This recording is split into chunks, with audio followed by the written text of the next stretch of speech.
চলে আসলাম আবার একটি নতুন ভিডিও নিয়ে। তো চলো আজকে দুপুরে জমিতে কী কী রান্না করছে সেটাই তোমার সাথে শেয়ার করবো। আর আজকে হচ্ছে রবিবার, তো রবিবারে সবাই মাংস করে আজকে, কিন্তু আজকে আমি অন্য কিছু করছি। তো চলো।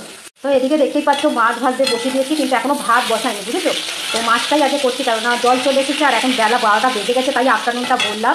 আর এদিকে দেখো আলু কেটে নিয়েছি, আলু দিয়ে মাছ করবো, আর পেঁয়াজও কুচিয়ে নিয়েছি। আর এই দেখো এদিকে মাছ ভাজা রেখে দিয়েছি, 5 পিস করছি, যেহেতু এই যে লোটে মাছ করবো। তোমাদের আগে ভিডিওতে বলেছিলাম তোদের দাদা ভাই মানে লোটে মাছ খায় না, তো তার জন্য। আর এদিকে দেখো মশলা করাই আছে, তাও আজকে একটু মশলা করেছি, করে আবার রেডি করে রেখে দিয়েছি। তো চলো রান্নাবান্নাটা করে নিই। করলা মাছগুলো আমার সবকটা ভাজা হয়ে গেছে, এবার 5 ফোড়ন দিয়ে আলু পেঁয়াজ টমেটো একসাথে ভেজে দিই, মশলা দিয়ে দেবো। এদিকে রান্না করতে করতে এদিকে কাঁচাকুচি জল টল সব ভরে নিচ্ছি। এই দেখো লোটে মাছের ঝালটাও বসিয়ে দিলাম, আর এদিকে ভাতও বসিয়ে দিয়েছি। কারেন্টটা চলে গেল বন্ধুরা, তো দেখো ভাতও বসিয়ে দিয়েছি। এইটা হয়ে গেলে আমার কমপ্লিট। চলে আসলাম দেখো রান্নাবান্না কমপ্লিট করে। তো আরেকটা জিনিস দেখি, দেখো রাতের রুটিটাও করে নিয়েছি, আর এই যে দেখতেই পাচ্ছ। তো চলো ভিডিওটি ভালো লাগলে অবশ্যই লাইক শেয়ার কমেন্ট করতে ভুলো না, ভালোবাসা দিয়ে সাপোর্ট করে। চলো টাটা।